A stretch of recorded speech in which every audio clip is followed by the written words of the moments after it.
Tuhan bersamamu.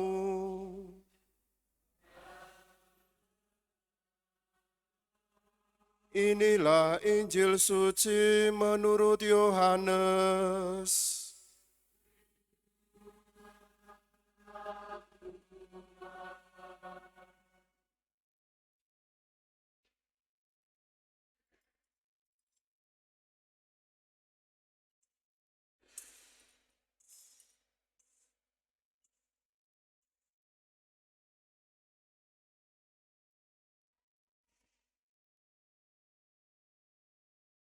Dalam perjamuan malam terakhir, Yesus menengadah ke langit dan berdoa bagi para pengikutnya.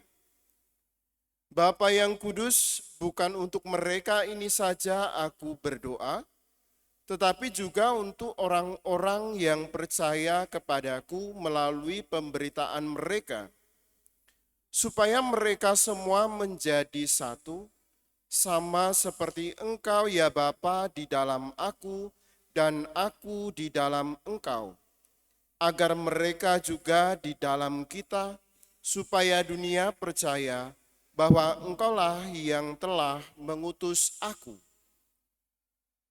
Aku telah memberikan kepada mereka kemuliaan yang Engkau berikan kepadaku, supaya mereka menjadi satu, sama seperti kita adalah satu.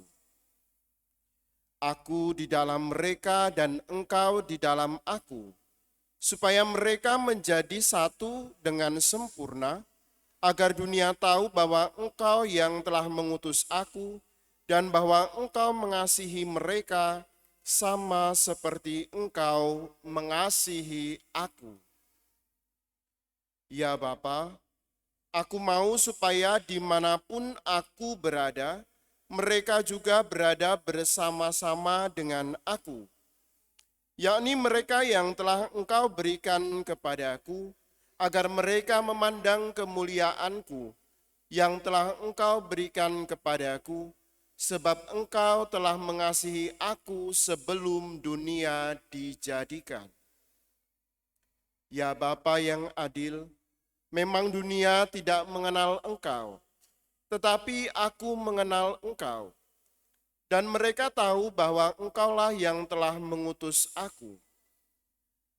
Aku pun telah memberitahukan namamu kepada mereka, dan aku akan memberitahukannya, supaya kasih yang Engkau berikan kepadaku ada di dalam mereka dan aku di dalam mereka. Demikianlah Injil Tuhan.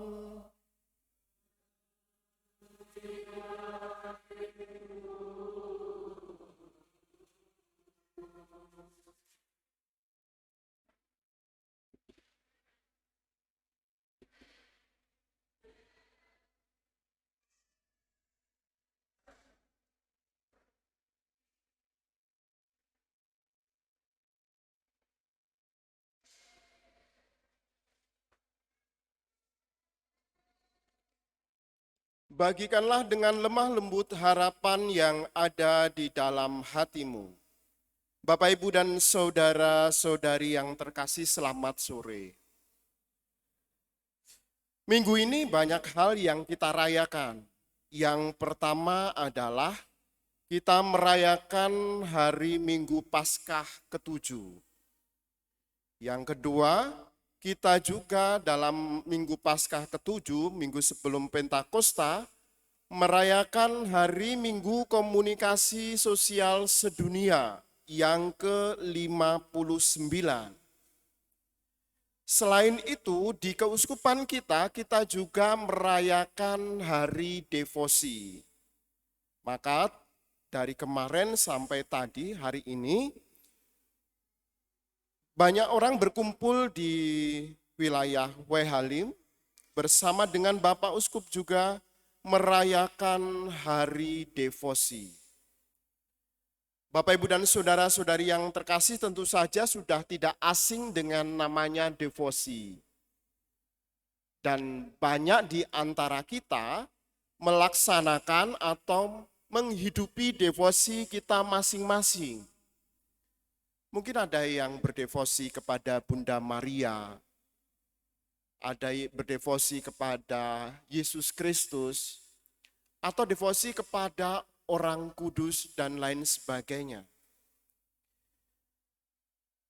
Menurut definisinya, devosi itu lazim dikenal sebagai kebaktian khusus kepada berbagai misteri iman yang dikaitkan dengan pribadi tertentu. Devosi kepada Yesus Kristus, sengsara Yesus Kristus misalnya. Kita sering berdoa jalan salib bersama. Devosi kepada Bunda Maria, kita rosario, kita doa novena 3 kali salam Maria, dan masih banyak hal yang lain untuk berdevosi kepada Bunda Maria. Dan devosi ini hendaknya juga diatur sedemikian rupa sehingga selaras dengan liturgi, sesuai dengan liturgi yang kita rayakan. Pada masa Prapaskah, kita bersama-sama berdoa devosi jalan salib. Pada bulan Maria, bulan kemarin, bulan Mei, kita bersama-sama berdoa rosario sebelum misa. Dan masih banyak hal-hal lain lagi yang dapat kita lakukan untuk menghidupi devosi kita. Malam Jumat pertama misalnya, kita bersama-sama adorasi, bersembah sujud, devosi kepada sakramen Maha Kudus.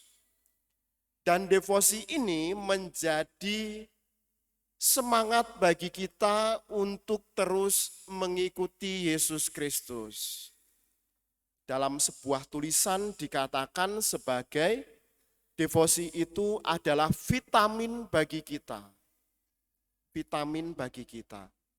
Untuk kita sampai kepada liturgi dalam perayaan Ekaristi, di mana Ekaristi menjadi puncak dan sumber hidup kita. Devosi-devosi yang telah kita lakukan, kita haturkan kepada Allah yang menjadi puncak sumber hidup kita dalam perayaan Ekaristi. Maka memang kita diajak untuk menambah spirit kita, menambah vitamin-vitamin yang ada dalam kehidupan kita sebagai umat beriman dalam devosi. Selain hari devosi, kita juga memperingati Hari Minggu Komunikasi Sosial Sedunia. Dan tahun ini kita memperingatinya yang ke-59 dengan tema bagikanlah dengan lemah lembut harapan yang ada dalam hatimu. Tema ini selaras dengan perjalanan hidup kita dalam tahun jubileum ini, di mana lewat komunikasi sosial kita mewartakan harapan kepada semua orang. Lewat komunikasi sosial, kita mewartakan kabar gembira. Dan hal ini disampaikan oleh Paus Fransiskus yang telah menulis pesan dengan tema yang telah saya sebutkan tadi. Sejalan dengan tahun jubileum ini, Paus juga mengajak kita untuk menjadi komunikator pengharapan melalui kelemah lembutan dan rasa hormat seperti Yesus sang sumber pengharapan. Dan hari ini dalam bacaan Injil kita kembali diingatkan bahwa kita diajak untuk bersatu. Maka lewat komunikasi sosial ini kita berharap agar kita semua umat Kristiani ikut juga bersatu. Sebagaimana yang didoakan oleh Yesus Kristus sendiri, supaya kita umatnya tetap bersatu. Dan kita ingat bahwa pada waktu itu Yesus Kristus berdoa bukan hanya untuk para murid saja, tetapi mereka yang percaya kepada Allah melalui pewartaan para murid, yaitu kita semua. Kita yang telah percaya melalui pewartaan itu diharapkan untuk bersatu sebagai umat Kristiani. Kesatuan itu tampak dalam kehidupan kita menggereja, baik dalam keluarga, lingkungan, dalam gereja kita stasi Teluk Betung ini, maupun dalam paroki, keuskupan, dan di tingkat dunia. Kita diajak untuk terus bersatu. Maka lewat bacaan-bacaan yang kita dengarkan, dan juga lewat misteri-misteri iman yang kita rayakan hari ini, mari kita juga menjadi saksi Kristus seperti Stefanus yang menyerahkan diri demi kesaksian imannya. Lewat devosi, lewat komunikasi kita dalam mewartakan pengharapan, sehingga kasih Allah tetap tercurah ke atas kita semua dan ke atas semua orang yang kita jumpai. Kemuliaan kepada Bapa dan Putera dan Roh Kudus.